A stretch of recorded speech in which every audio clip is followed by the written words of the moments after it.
Hello students, कैसे हैं आप सभी। आशा करती हूँ कि आप सभी स्वस्थ होंगे। आज हम रीडर का 12 लेसन पढ़ेंगे। स्कूल खुल गया। यहाँ चित्र में आप देख रहे हैं बच्चे ग्राउंड में घूम रहे हैं, मैदान में घूम रहे हैं। तो एक छात्र दूसरे छात्र से वार्तालाप कर रहा है कि तुम स्कूल क्यों नहीं आए। तो आपस में मिलते हैं, फिर वार्तालाप करते हैं कि आज तुम स्कूल क्यों नहीं आए हो। क्योंकि पहले दिन जब स्कूल खुलता है बच्चों, तो सबको उत्सुकता होती है आ जाने की। कुछ बच्चे सोचते हैं कि अरे पहला दिन है, कुछ पढ़ाई तो होगी नहीं, तो क्यों जाएं। कुछ बच्चे जाने की उत्सुकता होती है। तो यही वार्तालाप ये दोनों बच्चे यहाँ कर रहे हैं। अब हम इसी लेसन को हम आगे यहाँ पढ़ेंगे विस्तार में। पिछले सप्ताह से गर्मी बहुत बढ़ गई थी। सभी लोग बहुत व्याकुल थे। शाम के समय आसमान में कुछ बादल दिखाई दिए। मध्य रात्रि मतलब बीच में, जो रात के बीच में, मतलब जैसे 12 बजे का समय होता था, मध्य रात्रि उसे कहते हैं, के बाद हल्की बरसात हो गई। सुबह के समय जब समीर पास के उद्यान में टहलने गया तो ऐसा लगा जैसे सभी पौधे खुशी के मारे मंद मंद झूम रहे थे। कैसे झूम रहे थे? क्योंकि बरसात हुई थी और बरसात होने पर उन्हें मतलब ठंडी ठंडी हवा चल रही थी, और तो पौधे जब हिल रहे थे तो ऐसे लग रहे थे बहुत खुशी से झूम रहे हैं। अभी वह 1-2 चक्कर ही लगा पाया था कि उसका दोस्त आबिद भी वहीं आ गया। समीर और आबिद ये दोनों दोस्त आपस में वार्तालाप करने लगे हैं। अब तो दोनों साथ साथ टहलने लगे। चलते चलते आबिद ने पूछ लिया कि भाई समीर, कल तुम विद्यालय क्यों नहीं आए। आपको वार्तालाप करते हुए बच्चे दिखाई दे रहे हैं चित्र में। क्या करता आकर, अब समीर कह रहा है क्या करता आकर, कल तो पहला ही दिन था। गुरुजी ने कुछ पढ़ाया भी तो नहीं होगा। अब समीर ने जवाब दिया। अब बच्चे जैसे आप लोग सोचते होंगे कि आज पहला दिन है, कुछ पढ़ाई तो होगी नहीं, क्या करेंगे जाकर। कुछ उत्साहित होते हैं जाने के लिए कि भाई पहला दिन है, आज हम जरूर स्कूल जाएंगे। तो इसी तरह से इस लेसन में आपको समझाया जा रहा है कि हमें क्या करना चाहिए। ऐसा नहीं है समीर भाई, कल तो गुरुजी ने बहुत अच्छी जानकारी दी। विद्यालय में प्रतिदिन कुछ न कुछ नया बताया जाता है। हमें अकारण छुट्टी नहीं करनी चाहिए। अब इसमें आबिद समीर से कह रहा है, जैसे बच्चे कम आते हैं, बच्चों आपको भी पता ही होगा, मैडम कुछ ना कुछ आपको समझाती हैं, कुछ अलग बताती हैं, क्योंकि बच्चे कम होते हैं तो लेसन नहीं पढ़ा सकते। तो लेसन से अलग कुछ अलग पढ़ाया जाता है, समझाया जाता है। तो वही आबिद समीर से कह रहा है कि नहीं भाई, हमें प्रतिदिन, हमें रोज कुछ ना कुछ समझाया जाता है, हमें बिना किसी कारण के छुट्टी नहीं करनी चाहिए। आबिद ने समीर को बताया। आबिद की बात सुनकर समीर की उत्सुकता बढ़ती गई। उत्सुकता मतलब उससे उत्साह, सुनने की और इच्छा बढ़ती गई। आबिद भाई, गुरुजी ने कल तो कुछ समझाया, वह मुझे भी बताओ। अब उसके मन में मतलब बेचैनी रही हुई कि भाई और क्या बताया, वो मुझे भी बताओ। समीर की बढ़ती उत्सुकता समझकर आबिद ने कहा कि कल गुरुजी ने सड़क पर चलते समय सावधानियों के बारे में समझाया। मतलब सड़क पर हमें किस तरह से चलनी चाहिए वो हमें बताया। उन्होंने बताया कि हमारे देश में प्रतिवर्ष हजारों लोगों की मृत्यु इसलिए हो जाती है कि वे सड़क पर चलते समय सावधानी नहीं बरतते। क्योंकि हम सड़क पार करते समय इधर उधर नहीं देखते हैं, तो अचानक वाहन आ जाता है तो दुर्घटना हो जाती है। तो वही उसी बारे में ये वार्तालाप कर रहा है। कुछ लोग समय का ध्यान नहीं रखते, घर से निकलने में विलम्ब करते हैं, विलम्ब मतलब देर करते हैं, मतलब पहले जल्दी नहीं जाते और फिर दुर्घटना का शिकार हो, जल्दी के चक्कर में दुर्घटना का शिकार हो जाते हैं। तो इसलिए ये वार्तालाप कर रहे हैं बच्चे आपस में। फिर समय पर पहुंचने के लिए भागते हैं, इसी कारण कभी कभी वे दुर्घटना के शिकार भी हो जाते हैं। क्योंकि हम जल्दी के चक्कर में हम जैसे दौड़ते हैं, पता लगा कि जैसे अब हम यहाँ रह रहे हैं, ट्रेन आ रही है और हम सुबह सुबह देखते हैं बहुत से लोग दौड़ दौड़ के भाग जाते हैं और दौड़ने के चक्कर में वो बस ट्रेन भी छूट जाती है और कई बार हम चढ़ते चढ़ते भी गिर जाते हैं, तो दुर्घटना का शिकार भी हो जाते हैं। उन्होंने यह भी बताया कि हमें सड़क के बाईं तरफ चलना चाहिए और फुटपाथ का उपयोग करना चाहिए। हमें हमेशा सड़क के बाईं ओर चलना चाहिए। सड़क पर अवरोधक बने होते हैं, ऐसे स्थानों पर हमें अपने वाहन की गति बहुत कम रखनी चाहिए। अवरोधक मतलब बीच में जो मतलब थोड़े से ऊंचा उठावा जो बना होता है, तो उसे अवरोधक कहते हैं। मतलब वहाँ पर अपनी गति को कम करनी चाहिए, वाहन की गति को कम करनी चाहिए, क्योंकि तेजी के लिए वो गति कम करने के लिए ही ये अवरोधक लगाए जाते हैं। आबिद की बात सुनते सुनते ही समीर ने पूछा, तब तो गुरुजी ने अवरोधक बनाने का कारण भी बताया होगा। आबिद ने कहा, हाँ हाँ, गुरुजी ने बताया कि अस्पताल, बाजार, संस्थान, विद्यालय अथवा किसी भी सार्वजनिक स्थल पर भीड़ अधिक होती है। यहाँ दुर्घटना की संभावनाएं भी अधिक होती है, क्योंकि जहाँ भीड़ ज़्यादा होगी और तेज वाहन आएगा तो दुर्घटना भी अधिक होंगी। इसलिए इनके सामने अवरोधक बनाए जाते हैं, जिससे कि वाहन की गति मंद हो जाए। अब तुम्हें देखो, लोग बस गाड़ियां चलाते समय गति का ध्यान नहीं रखते। कुछ लोग तो लाल बत्ती होने पर भी नहीं रुकते, इससे भी खतरा बढ़ जाता है। गुरुजी ने यह भी बताया कि हमें सड़क चौराहे को तभी पार करना चाहिए जब हरी बत्ती का संकेत हो। मतलब लाल बत्ती होने पर रुकना चाहिए और हरी बत्ती होने पर सड़क पार करनी चाहिए।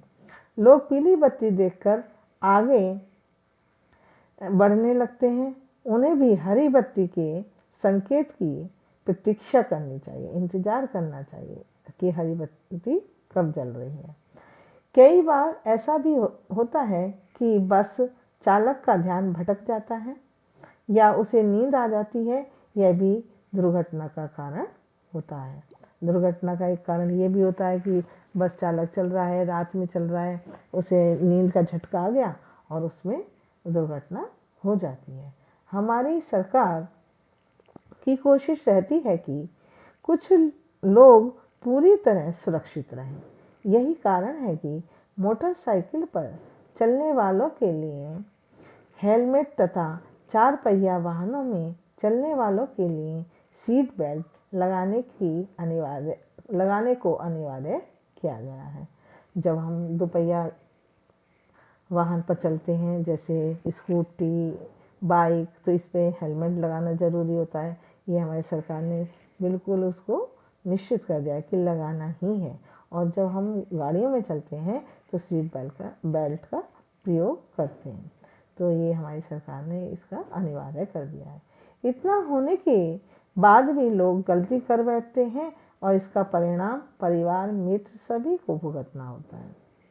क्योंकि जब लोग इन नियमों को नहीं मानते हैं, कई बार वो दुर्घटना का शिकार हो जाते हैं। कभी कभी तो ऐसा भी होता है कि जीवन खतरे में पड़ जाता है। कुछ लोग मादक पदार्थों का सेवन करके वाहन चलाते हैं। मादक पदार्थ मतलब जैसे शराब या कोई नशे की चीज़ खा ली और तब वाहन चला रहे हैं, तो उससे भी दुर्घटना हो जाती है। उनके वाहनों में बैठकर यात्रा नहीं करनी चाहिए।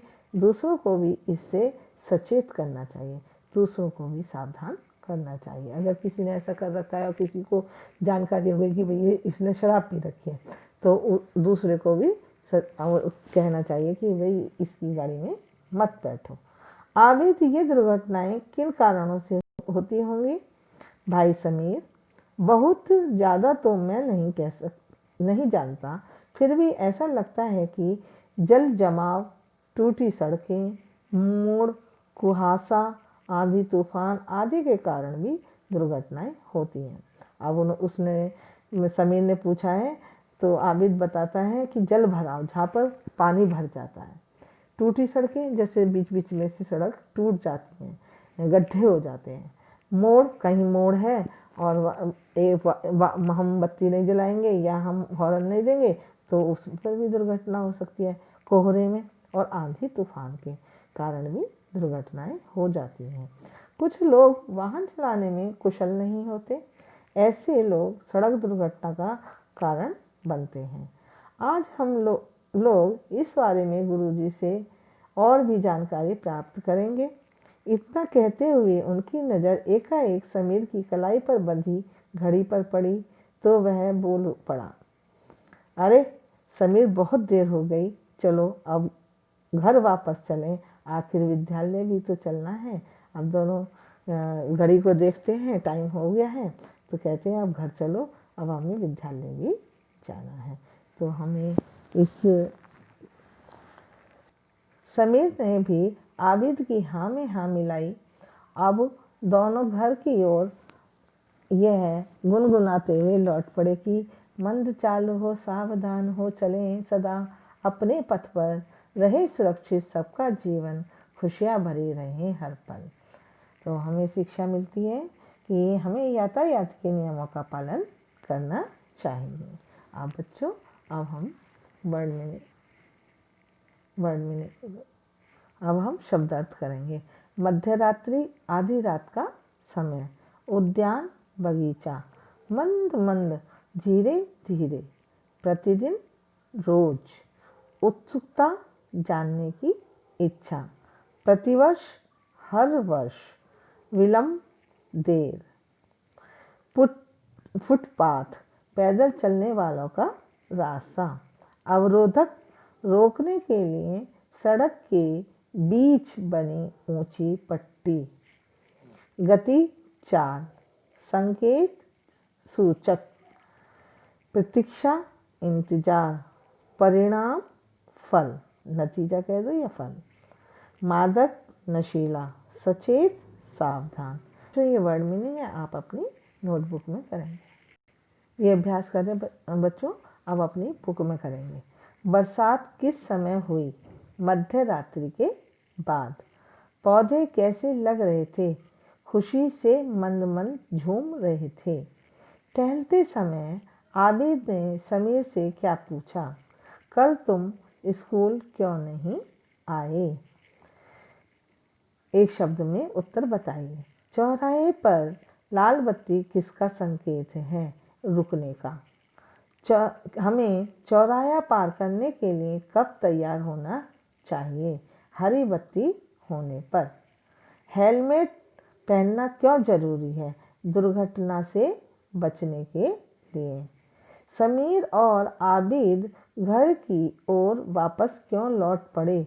विद्यालय जाने के लिए। एक वाक्य में उत्तर दीजिए। अब एक वाक्य में उत्तर देना है। समीर पहले दिन विद्यालय क्यों नहीं गया? पहला दिन है, पढ़ाई भी नहीं होगी, यह सोचकर समीर विद्यालय नहीं गया। गुरुजी ने किस बारे में समझाया? गुरुजी ने सड़क पर चलते समय सावधानियों के बारे में समझाया था। कहीं जाने के लिए हमें देर क्यों नहीं करनी चाहिए? कहीं जाने की जल्दी में दुर्घटना से बचने के लिए देर नहीं करनी चाहिए। सार्वजनिक स्थान कौन कौन से हैं? सार्वजनिक अस्पताल, बाजार, संस्थान, विद्यालय सार्वजनिक स्थान है। लॉन्ग क्वेश्चन नहीं करेंगे। इसके बाद हम सही कथन के सामने राइट और गलत कथन के सामने रॉन्ग लगाइए। गुरुजी ने पर्यावरण के बारे में बताया। तो गुरुजी ने किसके बारे में बताया था? सड़क के बारे में बताया था। कि हमें सड़क किस तरह पार, तो पर्यावरण के बारे में तो नहीं बताया था, इसलिए ये रॉन्ग हो गया। हरी बत्ती होने पर सड़क पार नहीं करनी चाहिए, गलत, सड़क पार करनी चाहिए, इसलिए ये रॉन्ग हो गया।